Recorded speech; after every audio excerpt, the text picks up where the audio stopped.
Hello à tous, c'est Audrey Laboulette, j'espère que vous allez bien.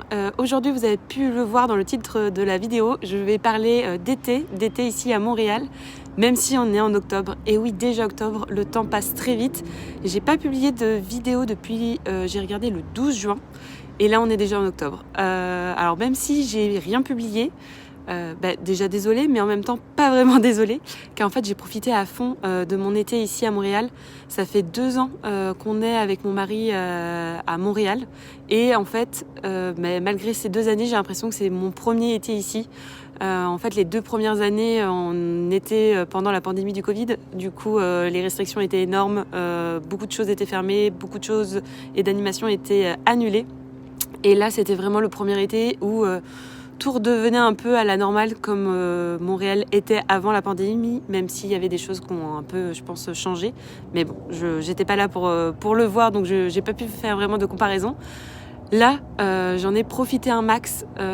Du coup, j'ai pas eu le temps du tout de faire de montage. Mais malgré ça, je vous ai filmé plein de choses et je me suis dit que ça pouvait toujours intéresser les gens de voir un peu un récap d'un été à peu près normal ici à Montréal, quand tout est ouvert. Donc je vous laisse tout de suite avec la suite de la vidéo.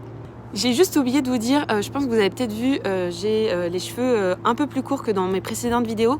Je me suis coupé les cheveux durant l'été, alors ne soyez pas choqués si vous voyez dans cette vidéo un moment où j'ai les cheveux plus longs. C'était le début de l'été et je n'étais pas encore passée sous les ciseaux du coiffeur. Donc ne vous inquiétez pas, c'est vraiment l'été, vous verrez un moment, j'ai changé de coupe de cheveux. Voilà.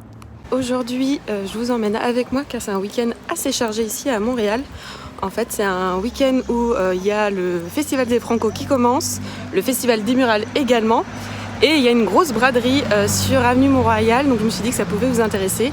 On est le samedi 11 juin et je vous emmène tout de suite avec moi.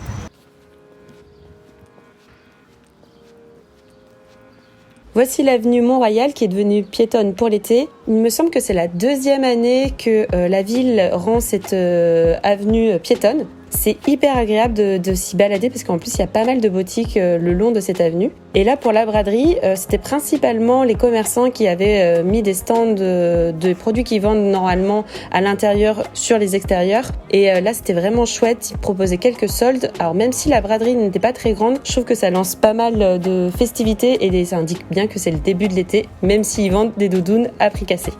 Ensuite, direction le boulevard Saint-Laurent, qui est un boulevard aussi très animé durant l'été. Alors, il n'est pas tout le temps piéton, ça dépend s'il y a des festivals qui se tiennent sur ce boulevard-là. Et là, j'ai décidé de vous emmener au Festival des Murales, où du coup le boulevard était bloqué à la circulation. Il y avait pas mal d'artistes dehors, mais également, surtout des artistes de street art qui font du coup des murales, on appelle ça comme ça ici. Ce sont du coup des œuvres peintes sur les buildings. Il y en a vraiment de toutes sortes. On voit vraiment que les artistes ont chacun leur univers et c'est vraiment ça que j'adore dans ce festival car on peut voir de l'art et c'est gratuit. Il y a pas mal de monde qui vient à ce festival pour voir les artistes façonner les bâtiments et créer vraiment des œuvres d'art magnifiques. D'ailleurs, certaines restent plusieurs années sur les bâtiments et d'autres sont remplacées tous les ans par de nouvelles œuvres. Vers le bas du festival, il y a une scène de concert qui est installée tous les ans. Par contre, il me semble que c'est la première année que cette scène, enfin les concerts qui sont proposés sont payants. Donc nous, on n'avait pas pris de place, on comptait pas y aller. On venait principalement au festival des Murales pour voir le street art et pas forcément profiter de la musique. Mais on en a un peu profité aux alentours des rues. Et en se baladant dans les rues, en regardant d'autres street art, on est tombé sur un bar où ils avaient un groupe de musique qui chantait très bien. On a donc décidé de s'y poser et on a pris à manger et une bonne petite bière. C'était hyper agréable, il faisait super bon et on a pu profiter de la musique en même temps. Après quelques semaines loin de Montréal, pour nos vacances, on est rentré à la maison et on a pu assister au festival de jazz. On était hyper content de pouvoir y assister quand on l'avait encore jamais fait. En fait, les 2 dernières années où on a été à Montréal, les éditions ont été annulées à cause de la pandémie. Donc on était hyper content de pouvoir voir ça, sachant que le festival de jazz est quand même une vraie institution ici. Il y a quand même beaucoup de gens qui participent et ça a une vraie résonance internationale. Alors je savais pas trop à quoi m'attendre avant d'aller au festival car j'ai pas une très grande culture musicale, j'y connais rien en jazz et quand j'ai regardé la programmation, je connaissais aucun artiste. Mais en fait, ça m'a quand même beaucoup plu. Il y a quand même pas mal d'artistes différents. Ils sont pas tous, je dirais, de la famille du jazz. On a pu entendre quelques rappeurs et également une chanteuse qui chantait très très bien, mais un chant plutôt andalouse. Je dirais qu'on a un peu de tout et c'est plus un festival de musique. Et même si on n'y connaît rien, on peut vraiment apprécier ce festival. Après le festival de jazz, je voulais vous parler d'un autre festival qui s'appelle l'International des Feux du Lot-au-Québec. Alors comme vous pouvez le voir, ce sont des feux d'artifice et ils sont tirés très régulièrement en été. En fait, ça commence en général de mémoire début juillet et ça se termine début août. En fait, je vous ai dit que c'était un festival, mais en réalité, c'est plus un concours. En fait, différents pays viennent s'affronter à Montréal tous les ans pour faire le plus beau feu d'artifice et il y a une élection à la fin du festival. Comme pour le festival de jazz, c'est la première fois qu'on pouvait y assister car les 2 dernières éditions avaient été annulées. Et on sait que c'est aussi un peu une institution ici à Montréal. On est un peu triste de ne pas pouvoir le voir et là on s'est bien rattrapé, on en a fait un maximum. En fait, les feux d'artifice sont tirés en général soit le mercredi, soit le samedi. Et même fin juillet, début août, je dirais qu'ils sont même tirés 2 fois par semaine pour qu'on puisse en avoir plein les yeux. Les feux d'artifice qui sont tirés durant cette période sont tellement majestueux qu'on peut les voir un peu de partout de la ville, même si le meilleur spot pour les voir reste quand même le pont Jacques-Cartier. En fait, les feux d'artifice sont tirés juste à côté, ils sont tirés à la Ronde, qui est un parc d'attractions qui se trouve sur l'île de Sainte-Hélène, juste à côté de Montréal. Et nous, on n'y a pas encore été voir les feux d'artifice sur ce pont parce qu'on a la chance d'avoir un ami qui habite juste à côté. Donc on était sur une terrasse privative et c'est quand même super chouette. J'avais rarement vu de si beaux feux d'artifice, même si j'en ai vu quand même pas mal dans ma vie parce que je suis un peu une fan de ça. Je trouve que ça n'a rien à voir avec le 14 juillet. Les feux d'artifice durent en moyenne, même pas une moyenne, ils durent 30 minutes à chaque fois. C'est hyper impressionnant et on peut avoir une station radio à côté si on est un peu loin du feu d'artifice pour pouvoir entendre la musique et c'est quand même plutôt bien synchronisé, même si quand on n'est pas au pied du feu d'artifice, il y a forcément un petit décalage au niveau du son. Je vous avoue qu'après quelques feux d'artifice, on a eu un peu la flemme de se redéplacer à chaque fois à côté du pont Jacques-Cartier. Donc on a décidé d'essayer de regarder les feux d'artifice de chez nous. Donc nous on est dans le quartier du Plateau. Et en fait, comme vous pouvez le voir, on voyait très bien. Alors c'est certes, on était un peu plus loin. On voyait de plus loin les feux d'artifice. Mais en fait, ils sont tellement majestueux que c'était quand même très beau à voir. Après le festival, on a profité aussi de l'été pour faire une autre activité qu'on n'avait jamais faite ici à Montréal, c'était d'aller voir un match de football américain. Il y a une équipe ici à Montréal qui me semble bien placée, qui s'appelle les Alouettes. Alors je vous avoue, je pense que vous avez peut-être compris, j'y connais strictement rien en football américain. Alors, c'était chouette à voir, les règles sont très compliquées. J'avais déjà vu un match de football américain à la télé, c'était la finale du Super Bowl. Mais ça m'a pas trop aidé à comprendre les règles. C'était assez drôle à voir. Et petite anecdote, c'est un ami qui nous a passé ses places et on a été, surtout moi en fait, j'ai été assez surprise parce que j'ai eu un petit quiproquo avec mon mari en arrivant au stade. J'avais pas compris que c'était du football américain. Il m'a dit qu'on allait voir un match de foot. Donc pour moi c'était du football à l'européenne avec un ballon à taper dans les pieds à la Mbappé et quand je suis arrivée au stade j'ai trouvé ça bizarre qu'il y avait 2 équipes de foot à Montréal et il m'a dit mais non c'est pas du soccer, c'est du football américain. Donc ça a été un peu ma panique mais en soi je regrette pas, c'était super chouette comme ambiance.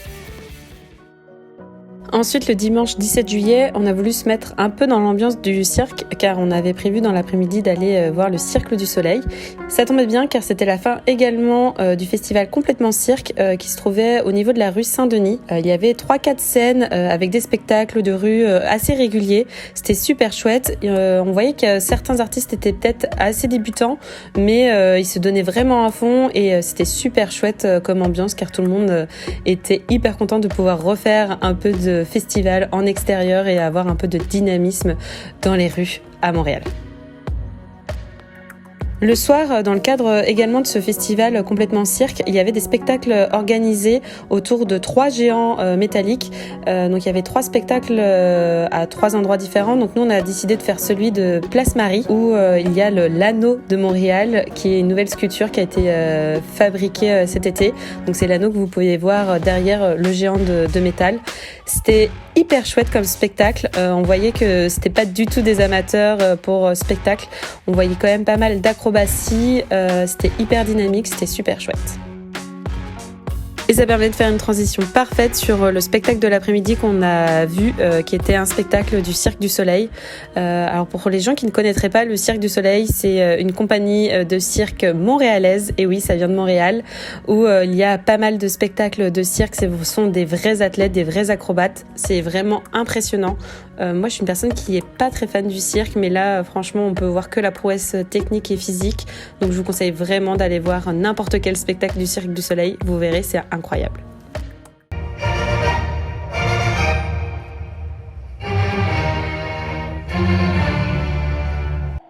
Dans une autre thématique, on a assisté à un concert de l'OM. Alors, c'est pas une équipe de foot ici, c'est plutôt l'Orchestre de Montréal, donc ça n'a rien à voir.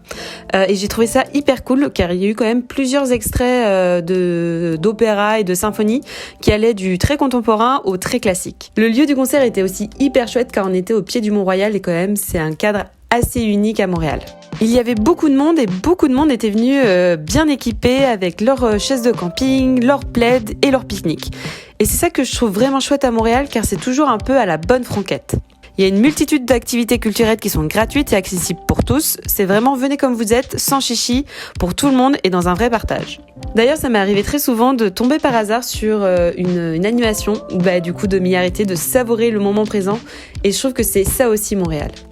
J'ai également été au festival de l'île Sonic. Alors cette fois, c'est un festival payant qui se trouve à Jean-Drapeau. Jean-Drapeau, c'est un parc qui se trouve sur une île en face de Montréal, donc qui donne directement sur le Vieux-Port. C'est hyper chouette comme cadre et c'est également le lieu de nombreux festivals payants durant l'été. Mais donc moi j'ai été à Île Sonic, c'était hyper chouette, c'était une super ambiance. On était hyper loin de tous les blocages et restrictions qu'on avait eu pour le Covid. Ça m'a fait énormément de bien de décompresser et de revivre un peu une vie normale ici. Voilà, c'est la fin du récap de mon été ici à Montréal. J'espère que ça vous aura plu et que ça vous aura convaincu de venir visiter Montréal durant l'été. C'est vrai que quand on regarde les guides touristiques ou même les sites internet, j'ai l'impression que des fois ils déconseillent de venir un peu à Montréal durant l'été, car l'été quand même est assez chaud ici. C'est vraiment un été humide et chaud. On atteint très souvent quand même les 40 degrés. Alors c'est peut-être pas le plus agréable pour visiter une ville, mais il y a tellement de festivités, il y a tellement d'animations, il y a tellement de choses à faire à Montréal durant l'été que je vous conseille vraiment de venir à cette époque-là. Alors le reste de l'année c'est quand même aussi très animé, il y a quand même pas mal de choses à faire et pas mal de festivals aussi dans le reste de l'année, mais l'été c'est tellement autre chose que franchement vous pouvez venir les yeux fermés et vous allez vous plaire, j'en suis certaine. D'ailleurs, si cette vidéo vous a plu, n'hésitez pas à cliquer sur le petit pouce en l'air, ça me donne un petit coup de pouce pour ce que je fais ici sur YouTube. Et n'hésitez pas à me dire en commentaire sur les choses qui vous tenteraient de venir voir à Montréal durant l'été. Sur ce, je vous dis à bientôt! Pour une fois, je vais pas finir par un bêtisier, même si j'ai beaucoup de choses, j'ai toujours beaucoup de matière pour le bêtisier de fin. Je voulais juste vous rappeler de vous abonner à ma chaîne et de cliquer sur la petite cloche pour bien être notifié de mes prochaines vidéos, car même si je promets toujours d'être plus régulière, c'est quand même assez difficile de l'être. Je pense souvent à filmer, mais le montage c'est quand même pas le job le plus intéressant, je trouve, pour une chaîne YouTube. Et puis c'est pas du tout un travail pour moi en fait, c'est un loisir, donc je mets ça un peu de côté. Donc c'est pas sûr que je reprenne, ça serait mieux de parler français, une vidéo toutes les semaines, mais je fais au mieux. Donc si vous voulez pas rater mes prochaines vidéos, il faut vraiment vous abonner et cliquer sur la petite cloche pour être notifié de mes prochaines sorties. À bientôt!